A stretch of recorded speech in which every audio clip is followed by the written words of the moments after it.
नमस्कार and welcome to all of you in global record. दोस्तों, recently एक बहुत ही ज़्यादा खराब न्यूज़ आई है, आप लोग ऐसा कह सकते हो सकता है इस न्यूज़ के बारे में अब तक आप लोग सुन भी चुके होंगे। दरअसल हुआ क्या है कि एक कार्गो शिप जिसके ऊपर माल्टा का फ्लैग लगा था, यानी माल्टा आप लोग को पता होगा यूरोप की एक कंट्री है, इसके बैनर के अंडर ये शिप जो है ये ऑपरेट कर रही थी और ये शिप अपने डेस्टिनेशन पे जा रही होती है। एक आप लोग कह सकते हो लंबा सफर तय करके अरेबियन सी में जब ये पहुंचती है तो वो खबर ये आती है कि इसको हाईजैक कर लिया गया। बताया ये जा रहा है कि 6 पायलट जो है वो इस पे एंटर कर जाते हैं और इसको पूरी तरीके से हाईजैक कर देते हैं। और इसमें आप लोग को मैं बता दूं कि जो इस समय क्रू मेंबर बताए जा रहे हैं 18 ऐसे लोग हैं इसमें जो फंसे हुए हैं। कहने का मतलब है कि 18 क्रू मेंबर थे इसमें जो अब हॉस्टेज बन चुके हैं इन पायरेट्स के। अभी बहुत ज्यादा यहाँ पर कंफ्यूजन है, कहाँ ये शिप है, कितने लोग ने हाईजैक किया, पूरी तरीके से इसके बारे में किसी को भी कुछ भी पता नहीं है। अब हो सकता है आपके मन में ये सवाल आ रहा होगा कि ये न्यूज जो है ये अभी मैं क्यों बता रहा हूँ, यार ये तो बहुत पुरानी न्यूज है, लास्ट मंथ हम लोग ने सुना था कि ऐसा कुछ हुआ है। तो यहाँ मैं आप लोग को बता दूं ना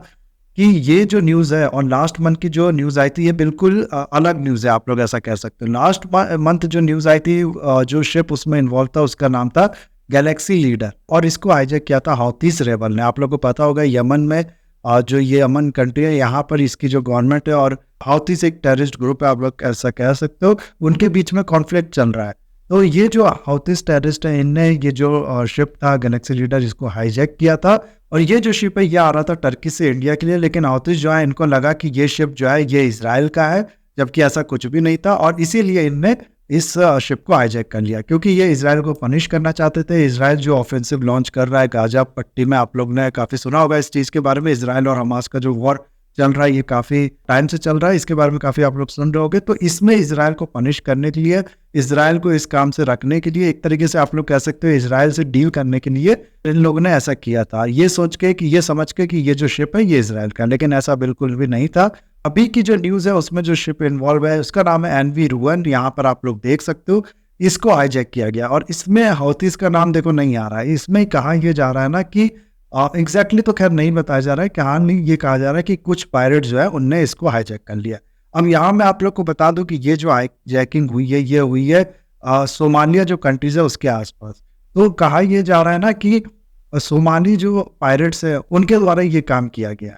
ना इस चीज में अगर आप लोग देखो ना तो आप इंडिया भी पूरी तरीके से आप लोग कह सकते हो इन्वॉल्व होना शुरू हो चुका है। दरअसल होता क्या है ना कि इस तरीके की कोई भी एक्टिविटी होती है, कोई भी इस तरीके की हाईजैकिंग होती है तो उसके बाद पूरे वर्ल्ड की जो कंट्री होती है ना उन पे आप लोग कह सकते हो, पूरे वर्ल्ड की इकोनॉमी पे आप लोग कह सकते हो कहीं ना कहीं इसका असर पड़ता है। क्यों? क्योंकि बाकी कंट्रीज भी जो है ना वो भी डर जाती है बिजनेस करने से, ट्रेड करने से कि हम भी कोई शिप वहां से मंगाए, कोई सामान यहाँ से भेजे और हमारा जो आइटम है, हमारा जो भी प्रोडक्ट जो हम लोग बेचेंगे वो ऐसा ना हो कहीं पर बीच में हाईजैक कर ले लोग और ये अपने डेस्टिनेशन से तक पहुंच ही ना पाए, हमारे जो लोग हैं उनकी जान भी खतरे में आ जाएगी। तो इस तरीके का जो डर है ना वो बिजनेसेस को, ट्रेड को, इकोनॉमी को आप लोग कह सकते हो काफी ज्यादा चोट पहुंचाता है। एग्जाम्पल के लिए मैं अगर आप लोग को बताऊं ना तो एक टाइम था जब सोमाली जो पायरेट्स है वो काफी ज्यादा एक्टिव थे अरेबियन सी में और ये जो पायरेट्स थे ये आप लोग को मैं बताऊं कि 2011 का साल था। 2011 के साल में इन लोग ने अकेले 212 हाईजैकिंग की थी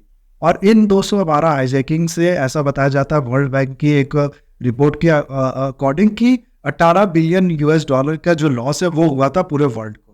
तो आप लोग खुद सोच सकते हो कि कितना ज्यादा ये नेगेटिव असर करता है पूरे वर्ल्ड की इकोनॉमी पे और यही कारण है कि इंडिया भी इसमें इन्वॉल्व हुआ है। अभी हाल में ही दरअसल हुआ क्या था कि इस वेसल से एक तरीके का आप लोग कह सकते हो कि सिग्नल भेजा गया, एक तरीके का वार्निंग साइन मिला इंडिया की नेवी को कि इस जो शिप है इसको हाईजैक कर दिया गया। उसके बाद इंडियन नेवी का जो पेट्रोलिंग एयरक्राफ्ट था या फिर वॉरशिप थी वो उनकी बहुत बड़ी संख्या लगा दी गई इस शिप्स को बचाने के लिए, आप लोग कह सकते हो इसकी जो लोकेशन है उसको ट्रेस करने के लिए। और ऐसा बताया जा रहा है अभी हाल में जो इंडिया का नेवल एयरक्राफ्ट था उसने इसकी लोकेशन जो है उसे डिटेक्ट भी कर लिया और उसको इस तरीके की बातें जो है वो इसमें की जा रही है। तो लेट्स सी क्या निकल के सामने आता है, किसके द्वारा ये हाईजैक किया गया है, क्या पूरी कहानी है, वो हम लोग को पूरा उन सब चीज़ों के बारे में बाद में पता चलेगा। हम लोग बाद में उसके बारे में डिस्कस करेंगे। लेकिन यहाँ मैं आप लोग को बताना चाहता हूँ, जैसे कि मैंने आप लोग को बताया कि सोमाली पायरेट्स जो थे वो एक टाइम में बहुत ज़्यादा एक्टिव हुआ करते थे अरेबियन सी में। 2011 में अकेले इनकी वजह से 18 बिलियन यूएस डॉलर का लॉस हुआ था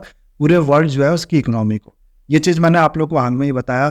और उसके अलावा फिर अगर आप लोग देखो ना तो इन्हीं सब चीज़ों की वजह से, इन्हीं पायरेट्स से परेशान होकर यूरोपियन यूनियन ने तो अपना एक पूरा एक संगठन आप लोग कह सकते हो वो बना लिया था, जिसका नाम रखा था European union Somali counter piracy force. तो इस सेक्शन से, यूरोपियन यूनियन के इस सेक्शन से आप लोग अंदाजा लगा पा रहे होगे कि एक टाइप पे कितना बड़ा इशू बन चुका था ये। लेकिन धीरे धीरे फिर ये जो खतरा ये टला, ये जब ये फोर्स बनी, या फिर आप लोग कह सकते हो जो शिप्स है उनकी सिक्योरिटी पे इन्वेस्टमेंट बढ़ा, सारी कंट्री जो है वो मिल के साथ में आई इस चीज को सिक्योर करने के लिए, तब ये जो सोमाली पायरेट्स है इनका खतरा धीरे धीरे आप लोग कह सकते हो काफी ज्यादा कम हो गया। लेकिन हाल में कुछ इंसिडेंट हुए, जैसे कि एक तो यहाँ पर हम लोग देख रहे हैं, उसके अलावा अभी क्या हुआ ना कि नवंबर के महीने में एक ईरान का फिशिंग शिप था जिसका नाम था अलमिराज 1। इसकी हाईजैकिंग की न्यूज सामने आई थी और इसमें भी सोमाली पायरेट जो है वो इन्वॉल्व थे। और इनने क्या किया था कि 4 लाख यूएस डॉलर का, यानी कि 400,000 यूएस डॉलर का जो रैंसम है वो मांगा था इस शिप के बदले। तो आप लोग खुद ही अंदाजा लगा पा रहे होंगे कि कितना बड़ा ये जो प्रॉब्लम है, 2011 में कितना लॉस हुआ वो मैं आप लोग को बता ही चुका हूँ। आज के टाइम में तो वर्ल्ड की इकोनॉमी भी जाता है, तो लॉस भी उसकी वजह से ज़्यादा होगा। तो पूरे वर्ल्ड के लिए ये कितना बड़ा इशू है, कितना खतरनाक बात है, ये यहाँ से आप लोग समझ पा रहे होंगे। तो ये था छोटा सा न्यूज़ जिसके बारे में मैंने आप लोग को बताया हो। वीडियो आपको अच्छा लगा होगा, इसे लाइक, कमेंट, शेयर, सब्सक्राइब जरूर कीजिएगा। That's all, have a nice day, take